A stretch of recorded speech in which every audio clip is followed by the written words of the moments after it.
사랑하는 성도 여러분, 이 시간 또 함께 모여 주님을 찬양하고 예배할 수 있으니 너무나도 감사드립니다. 그리고 이 시간 이 말씀 가운데 큰 은혜가 있기를 축원합니다. 아멘. 여러분, 이런 경험을 하신 적이 있을 것입니다. 자주 할지도 모르겠어요. 우리가 같은 영화를 보는 사람들이 있습니다. 같은 영화. 그런데 사람마다 완전히 다른 감상을 갖게 되죠. 어떤 이는 감동의 눈물을 흘립니다. 그런데 또 어떤 이는요, 시간 낭비였다라고 말해요. 같은 화면을 봐요. 그리고 같은 소리를 듣습니다. 같은 환경이에요. 그럼에도 불구하고 이렇게 다른 현상들이 나타나죠. 이런 현상들은 그냥 영화를 보는 것뿐만 아니라 우리가 드라마를 보든 아니면 뭔가 책을 보든 여러 가지 방면에서 우리에게 나타나는 현상이고요. 또한 우리의 신앙생활에도 동일하게 일어나는 현상입니다. 우리가 매주 같은 교회에서 같은 말씀을 들어요. 그런데도 불구하고 어떤 분은 정말 은혜로웠습니다 라고 말하는 반면에 어떤 분은, 우리 여기엔 없겠지만 오늘은 참 별로였습니다 말씀이, 이런 분도 있을 것이에요. 같은 성경을 읽어도요, 같이 이렇게 성경을 같이 읽어도요, 어떤 날은요 하나님의 음성이 이 생생하게 들리는 것처럼 이 말씀이 다가와요. 그런데 어떤 날은 그냥 글자입니다. 그냥 이거는 뭐 검정색은 글자요, 흰색은 뭐 배경화면, 이렇게 하면서 그냥 시간만 보내는 그런 상황이 일어날 때도 있어요. 도대체 왜 이렇게 다르게 일어날까요? 똑같은 말씀이고. 그런데 오늘 본문은 바로 이런 문제에 대해 깊이 있는 답을 제시해 주는 말씀입니다. 사도 바울은 같은 복음을 들어도 어떤 사람에게는 가려져 있고 또 어떤 사람에게는 생명의 빛이 된다라고 말하고 있거든요. 그리고 그 차이를 만드는 것이 무엇인지 명확하게 설명합니다. 오늘 본문에 나오는 이 고린도 후서를 보면요, 기록할 당시가 고린도 교회는 아주 심각한 위기에 처해 있는 상태였어요. 어떤 심각한 위기였냐? 거짓 사도들이요, 바울의 사도직을 의심하게 만들고 있었거든요. 그리고 바울이 전한 이 복음의 권위까지 흔들고 있었기 때문에 심각한 문제였습니다. 특히 이들이 말하길 이 바울의 이 사역이 별로 효과를 주지 못하고 있다라고 하면서 비판을 했어요. 바울이 전하는 복음이 그렇게 능력이 있다면 왜 믿지 않는 사람들이 여전히 이렇게 많이 있습니까? 라고 하면서 비판을 했던 것이죠. 여러분, 이런 상황에서 바울은 복음이 모든 사람에게 동일하게 받아들여지지 않는 이유를 설명해야만 했습니다. 그것은 복음 자체의 문제가 아니라 듣는 사람의 영적 상태와 관련이 있다라는 것을 밝히고자 했던 것이죠. 여러분, 당시 헬라 문화에서는요, 지혜와 철학을 아주 중시하는 그러한 상황이었습니다. 많은 사람들이 이 복음을 또 하나의 철학이나 종교적 가르침 정도로 여겼거든요. 하지만 바울은 이 복음이 단순한 이 지식의 문제가 아님을 강조하고 있는 것입니다. 복음을 깨닫는 것은 하나님의 초자연적인 역사가 필요한 일이다라는 것이죠. 자, 이러한 이제 본문의 배경을 보면서 우리가 본론으로 들어가 보도록 하겠습니다. 먼저는 왜 어떤 사람들은 보지 못하는가, 이런 것을 우리가 먼저 볼 텐데, 우리가 3절과 4절, 본문 말씀 3절과 4절 말씀을 함께 읽어보겠습니다. 시작. 만일 우리의 복음이 가리었으면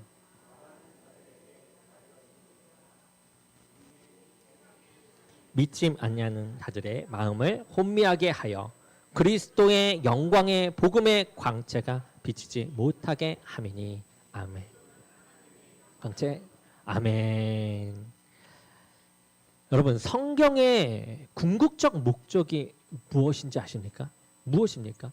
우리가 매일 성경을 읽고 묵상하는 이유가 무엇인가요? 신앙의 성장을 위한 것입니까? 성경적 교회로 성장하기 위해서입니까? 그냥 일독이독하는 신앙 경력 증명이 목적인 것입니까? 여러분, 성경의 궁극적 목적은요, 우리 함께 따라해 볼까요? 오직 하나님을 영화롭게 하는 것. 오직 하나님을 영화롭게 하는 것. 이것입니다. 여러분, 이에 비견할 다른 궁극적 목적이 없어요. 바로 이런 이유로 사도 바울이 디모데에게 이렇게 말하잖아요. 우리의 이번 달 암송 말씀입니다. 우리 지금은 한번 보면서 한번 암송해 보죠. 디모데후서 3장 16절에서 17절 말씀입니다. 한번 보여주시겠습니까? 우리 보면서 한번 암송해 보겠습니다. 시작. 모든 성경은 하나님의 감동으로 된 것으로 교훈과 책망과 바르게 함과 의로 교육하기에 유익하니 이는 하나님의 사람으로 온전하게 하며 모든 선한 일을 행할 능력을 갖추게 하려 함이라. 이제 안 보고 해보겠습니다. 여러분, 이제 안 보고 우리 한 달 이 말씀 우리 가슴에 새겨야 되지 않겠습니까? 안 보고 한번 해보겠습니다. 시작. 모든 성경은 하나님의 감동으로 된 것으로 교훈과 책망과 바르게 함과 의로 교육하기에 유익하니 이는 하나님의 사람으로 온전하게 하며 모든 선한 일을 행할 능력을 갖추게 함이니라. 디모데 후서 3장 16절에서 17절 말씀. 아멘. 좋습니다. 자, 잘 안 돼도 괜찮아요. 다음 주가 아직 남아 있습니다. 여러분, 다음 주가 마지막입니다. 우리 암송해야 돼요, 여러분. 네, 좋습니다. 자, 여러분, 이번 달 우리 교회가 함께 암송하는 이 구절, 여러분, 이 말씀이 보여주듯이요, 성경의 궁극적 목적과 궁극적 용도는 하나님의 영광을 계시하는 것, 하나님이 조명하시면서 우리들에게 찾아오는 것, 그리고 그럼으로써 인간이 하나님을 영화롭게 하게 하는 것. 그러니까 우리가 하나님의 말씀으로 이렇게 그 능력을 갖추고 선한 일을 능력을 하면서 하나님을 나타내 보이는 것. 이것을 하는 것이에요. 그런데 바울은 먼저 복음이 뭐라고 얘기합니까? 지금 말씀에서 가리어진 상태에 대해서 말하고 있어요. 이 복음이 가리어진 상태. 여기서 이 가리어진이라는 이 단어는요, 그리스어로 케칼리프타이라는 단어인데 이것은 완전히 덮여 있다라는 뜻이에요. 그러니까 마치 두꺼운 천으로 얼굴을 완전히 가린 상태처럼 아무것도 볼 수 없는 그러한 상황을 표현한 것이에요. 이 복음이 가려진다라는 것은 여러분, 복음의 자체의 문제가 아니라 보는 자의 영적 상태의 문제입니다. 예를 들어 태양이 구름에 가려져서 보이지 않는다고 해보겠습니다. 그렇다고 해서 여러분, 태양 자체가 빛을 잃은 것입니까? 아니죠. 태양이 발하는 그 빛이 없어진 건 아니에요. 잃어버린 것은 아닙니다. 그렇듯 복음의 영광이 가려져 보이지 않는다고 해서 이 복음 자체의 능력이 사라지는 것이 아니다라는 것이에요. 그렇다면 여러분, 누가 이 복음을 가리고 있는 것일까요? 이 바울이 명확하게 답하죠. 누구라고 합니까? 무슨 신? 세상의 신. 이 세상의 신이라고 말하고 있어요. 이는 사탄을 가리키는데 사탄이 사용하는 방법은 뒤에 보면 뭐라고 나오냐? 혼미하게 하는 이라고 나와요.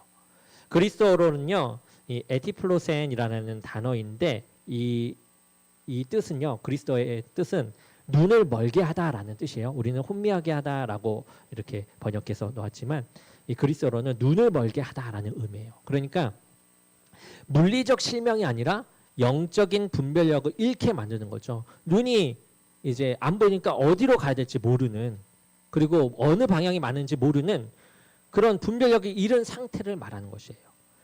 여러분, 성경에서 그 차이를 보여주는 두 인물이 있죠. 베드로와 유다. 한번 그 차이를 보면요, 여러분, 둘 다 예수님의 제자였죠. 똑같이 예수님의 가르침을 들었던 자들입니다. 또한 똑같이 기적을 목격하고 보았던 자들이에요. 둘 다. 그런데 베드로는 어떻습니까?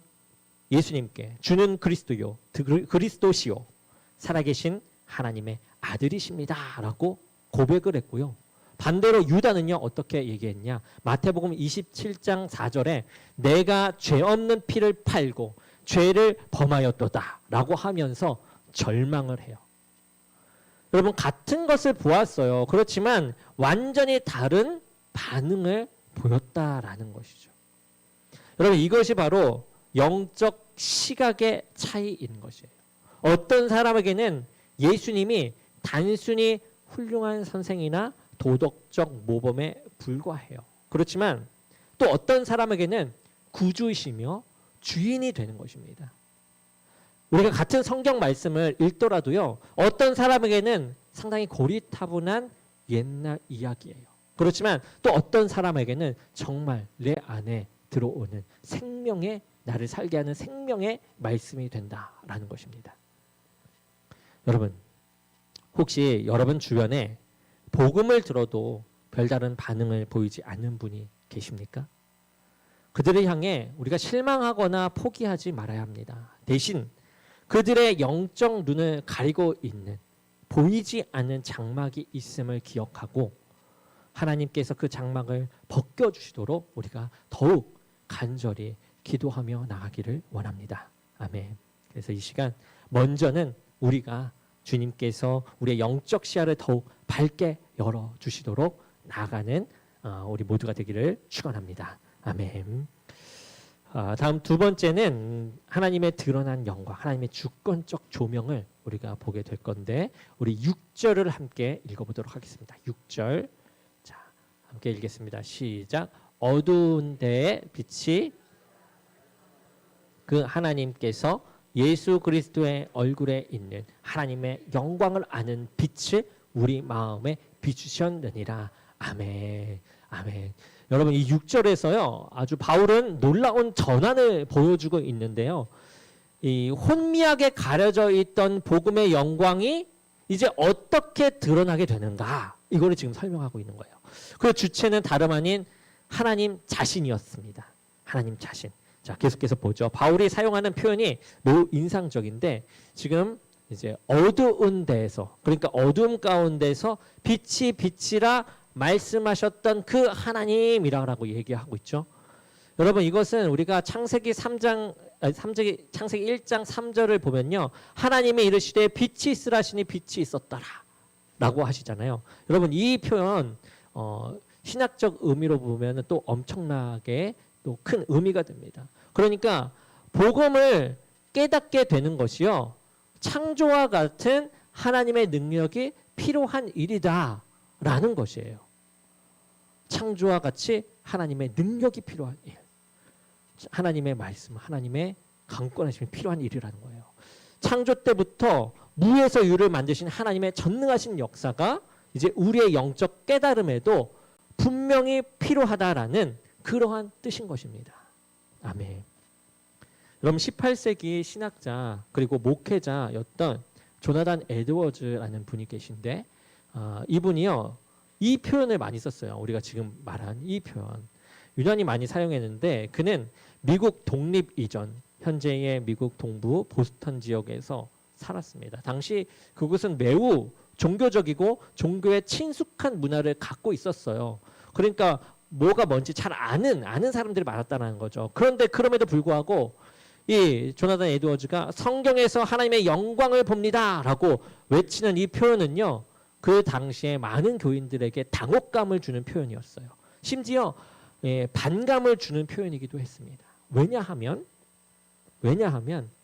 종교적으로 친숙하고 매우 종교적임에도 불구하고 그것이 의미하는 바를 그들이 몰랐어요. 그리고 스스로 경험한 바가 없었기 때문에 그렇게 당혹감을 받았고 반감이 있었던 것입니다. 여러분 성경에서 하나님의 영광을 본다라는 것 여러분 이것이 무엇일까요? 우리가 4절은 불신자들의 영적 상태를 설명하죠. 우리가 앞서 읽었는데 우리 다시 한번 읽어볼까요? 4절 말씀 우리 다시 한번 읽어보겠습니다. 자, 시작. 그 중에 이 세상의 신이 믿지 아니한 자들의 마음을 혼미하게 하여 그리스도의 영광의 복음의 광채가 비치지 못하게 하매니 여기까지 보겠습니다. 그리스도의 영광의 복음의 광채가 비치지 못하게 합니다. 여러분 그들이 보지 못한 것은요. 복음에 나타난 그리스도의 영광의 빛이라는 거예요. 여기서 비추시느니라 라는 이 동사는요. 비추셨느니라라고 되어 있죠. 그러니까 과거의 한 시점에 완료된 사건이요. 이미 비춰졌다라는 거죠. 즉 하나님께서 특정한 순간에 우리 마음에 빛을 비추어 주셨다라는 의미예요. 여러분 이것을 우리는 이제 이 교회 그 용어로 중생 순간, 중생의 순간이라고 얘기하고요. 거듭남의 경험이라고 이야기합니다. 그런데 이 빛이 비추는 여러분 대상이 무엇입니까? 빛이 비추는 대상? 예수 그리스도의 얼굴에 있는 하나님의 영광을 아는 빛, 아는 빛. 예수 그리스도의 얼굴에 있는 하나님의 영광을 아는 빛이라고 합니다. 여러분 여기에서 얼굴이라는 단어는 단순히 그냥 이 얼굴을 의미하는 것이 아니라요. 이 히브리 문화에서 이 얼굴을 가리켜서 말할 때는요. 그 사람의 인격과 본질 그 자체를 나타내는 이 표현이었습니다. 그렇다면 이 영광을 이제 안다라는 것은 또한 무엇일까요? 여러분 여기서 안다라는 건 단순히 우리가 지적으로 이해하고 넘어가는 그런 것이 아니라요. 그것을 넘어서 깊은 체험적 지식을 의미해요. 축적된 지식, 완전히 알아버린 지식이에요. 그러니까 그리스어로 그노시스라는 건데 관계적 지식, 경험적 지식을 나타내는 겁니다. 그러니까 마치 우리가 사랑하는 연인이 있어요. 그 연인에 대해서 우리가 아는 것처럼요. 단순히 정보를 아는 것이 아니라 깊은 교제와 관계 속에서 얻게 되는 그러한 알미예요. 그러니까 그 사람의 전인격적 모든 것을 다 알게 되는 그런 것입니다. 물론 여러분 불신자는 전파되는 복음을 듣거나 또한 설교를 듣거나 혹은 성경을 읽을 때 그 자체가 말하는 내용을 이성적으로 파악하고 이해할 수가 있어요. 그렇게 이해합니다. 그러나 여러분 그 말씀 안에서 하나님의 아름다우심과 선하심 그리고 위엄과 위대하심과 탁월한 영광을 보거나 맛보아 경험하는 것 그것은 불가능해요. 하나님의 조명하심 오늘 말한 하나님의 임재하심이 없으면 그 빛이 없으면 절대 불가능합니다. 여기서 구원을 얻는 믿음은 그저 복음과 성경이 묘사하는 내용의 이 사실성을 이해하는 것만으로 발생하지 않는다라는 거예요. 그냥 이해하는 것만으로. 믿음은 성경에서 하나님의 아름다움과 선하심과 영광과 매력을 지각하게 될 때 발생한다라는 것입니다. 모든 것을 이렇게 이 연인을 알듯 전체를 이렇게 알아갈 때. 여러분 이것을 영의 눈으로 보고 경험한 사람은요.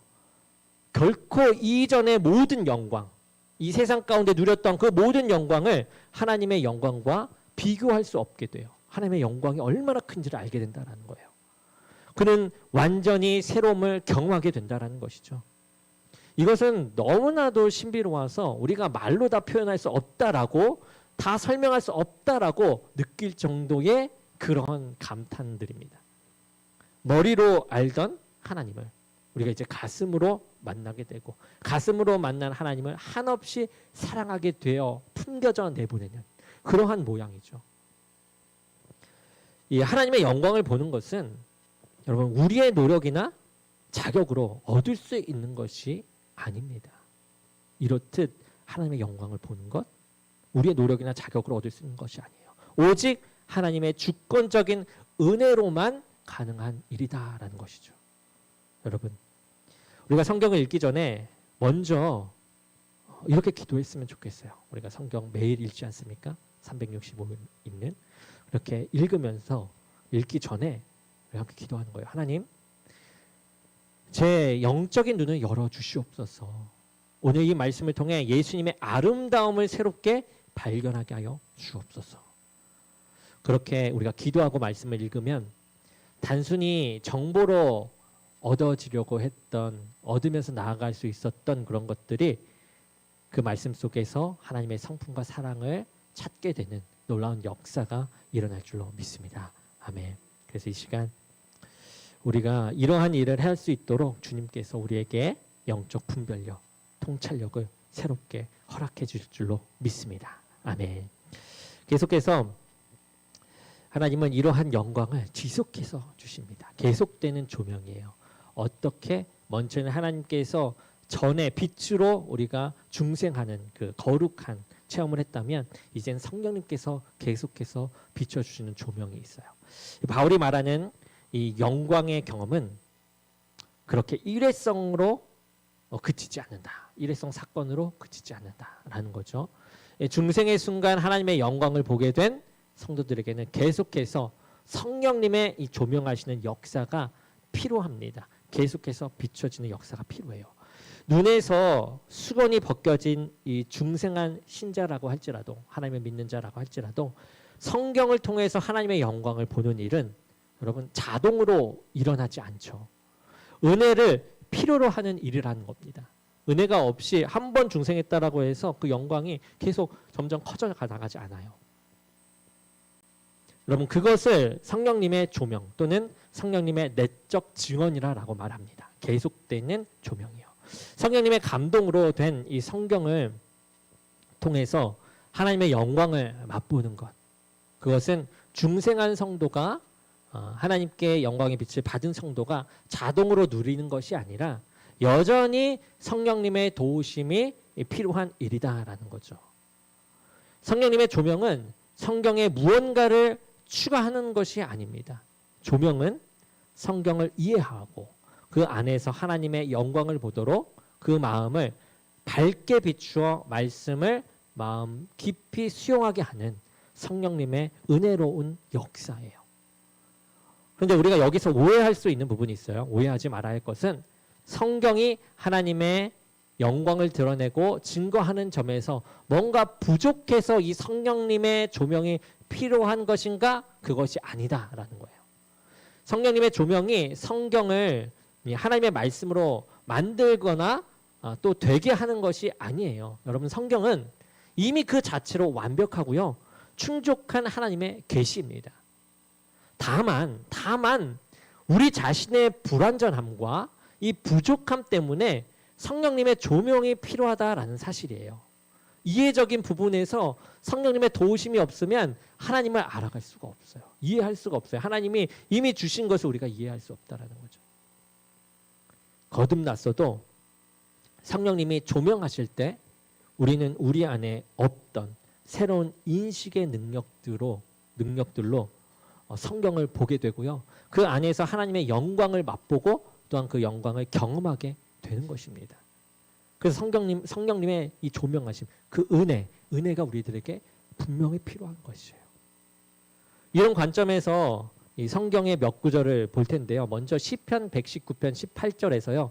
내 눈을 열어 주의 율법에서 놀라운 것을 보게 하소서. 이렇게 기도를 합니다.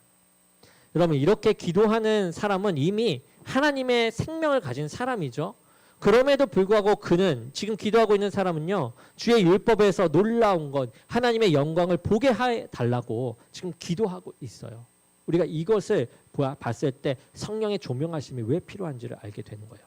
또한 고린도전서 2장 12절에서 14절 말씀을 볼 텐데요. 우리가 이 말씀은 함께 곱씹으면서 함께 보면서 어떤 내용인지를 같이 보길 원합니다. 자, 함께 고린도전서 2장 12절에서 14절입니다. 함께 보겠습니다. 시작. 우리가 세상에